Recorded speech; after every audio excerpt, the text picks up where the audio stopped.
So I was last left off addressing the humanists and then talking about its influence on ancient culture and essentially on now modern Western culture. Uh, it now when you use the term humanism, in particular secular humanism, that is viewed as somewhat of an anti-religious connotation because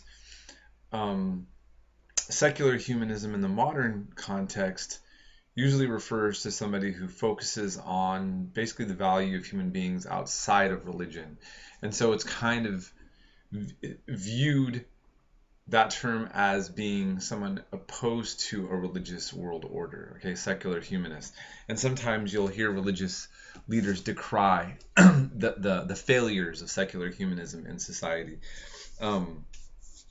I believe that it was after 9/11. I remember seeing some religious spokesmen on the news talk about how secular humanists have clearly been discredited because there is such a thing as pure evil. It was something like that.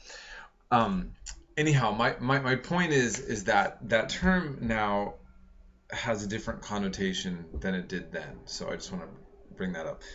And yet, while that wasn't the case, you can see how it really comes out of that because the humanists were analyzing human things that were not directly a part of a kind of metaphysical understanding of the world. So they weren't inherently anti-religious, but you can kind of see what's happening here is that they're working with the material world, such as grammar. Okay, so many of the things that they were doing were quite interesting, and there are things now that are often that we would take for granted, which is to look at language and how it's used, for example, differently over a period of time, or should I say vocabulary. So, Greek and Latin, had many different phases. Well, let's put it this way. Just think about the English language.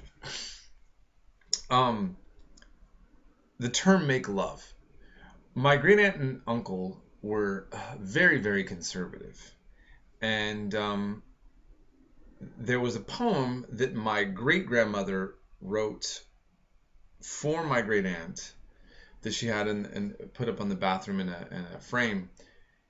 And she was referring to my great uncle Dave and my great aunt before they were married. And it said something to the effect of Dave went to make love to her.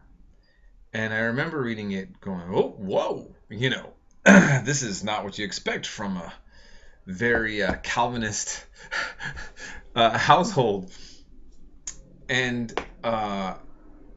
what it is that term then basically meant the pursuit of love. It does now. It means sex. It's kind of a polite way to say sex, or a little bit more. I don't know if polite's the right word, but the term make love has a different connotation now than it did then, and that's just from the lifetime of my great grandmother, who I knew, and my great aunt to now.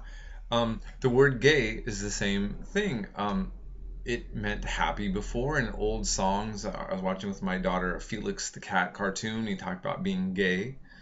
And of course now that word is almost exclusively associated with a particular type of sexual lifestyle, orientation. So words and change their meaning very quickly, and expressions. And I can go on and on. Examples of this. So, just knowing the English language, can you imagine if we go 100 years into the future, is it for someone to understand what's being said as they're reading a poem or hearing a song, are they going to know what it means by simply the fact that they can read English? If they're reading a poem or a song just from the early 20th century talking about making love, and then they see a modern song from the 20th century talking about, from later 20th century talking about making love, it means two different things.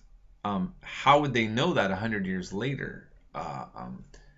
Especially when you consider now we have so much access to trying to, from the internet and all these other factors. They didn't have those kind of things. And so what you saw were someone like Francesco Petrarca. And by the way, I don't, my Italian's terrible, so I feel like I'm just going to tear up a lot of Italian names right now.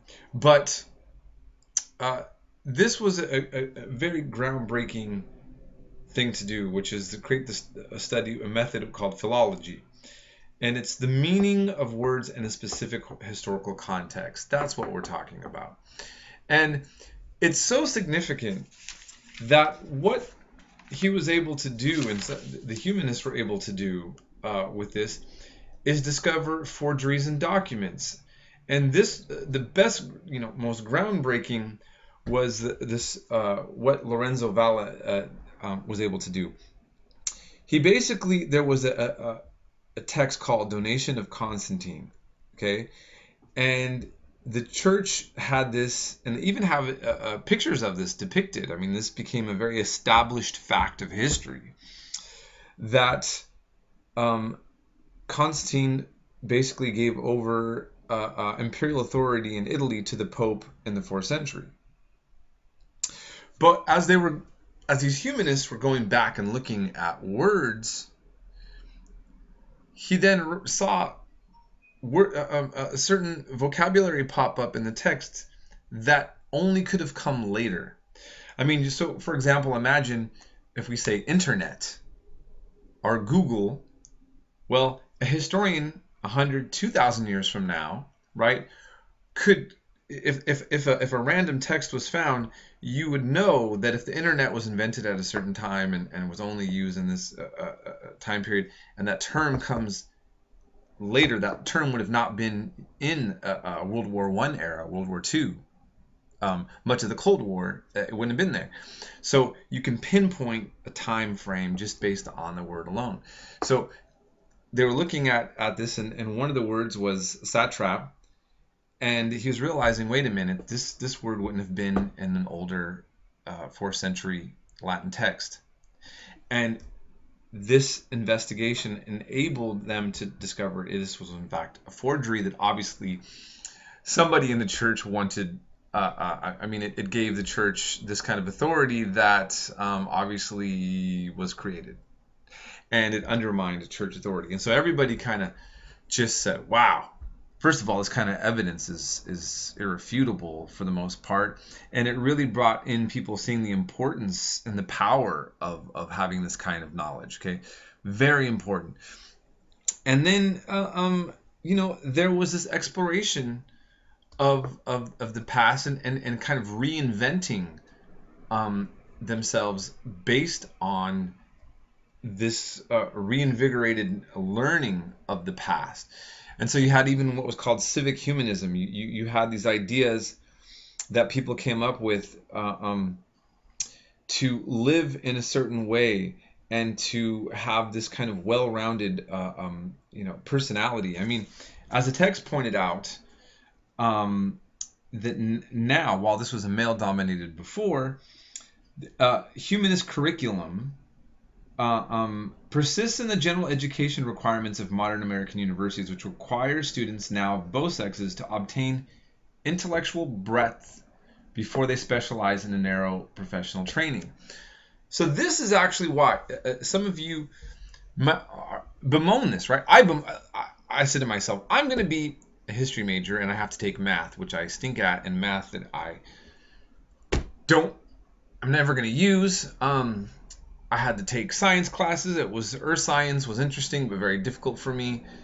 And a lot of us get frustrated when, you have a major and you're good at it and you have interest, but you're not going to be able to focus on that until you do all these other things. Why do I have to do this for?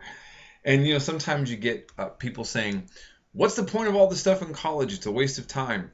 And, I think you will always have people pushing against this tradition, arguing, isn't this a waste of time?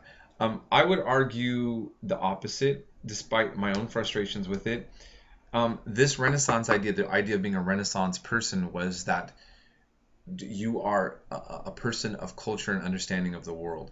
I mean, you're going to go into business and you don't know anything about US history or world history. You're going to meet intelligent people that have traveled around the world and you don't even know, you can't find, let's say, Italy on the map, or a Middle Eastern country on the map. There's something about creating this kind of worldly knowledge that kind of creates the idea of an intellectual, right? My friend works in business for Costco, and he did Middle East history in Berkeley. What does that have to do with working in the food industry? Well, he meets a man from Lebanon, and they talk about Lebanese history, and they're having some drinks, and a certain kind of connection is created. And this guy likes my friend because he's a smart guy who knows about the world. Nobody else knows about this stuff, and the next thing you know, you're having a kind of smoother business transaction. This is the legacy of the Renaissance on the modern educated person, and it's something that I think that we should value. But that's just my own subjective opinion. I'm going to stop there and then kind of return to this topic when we refer to female humanists.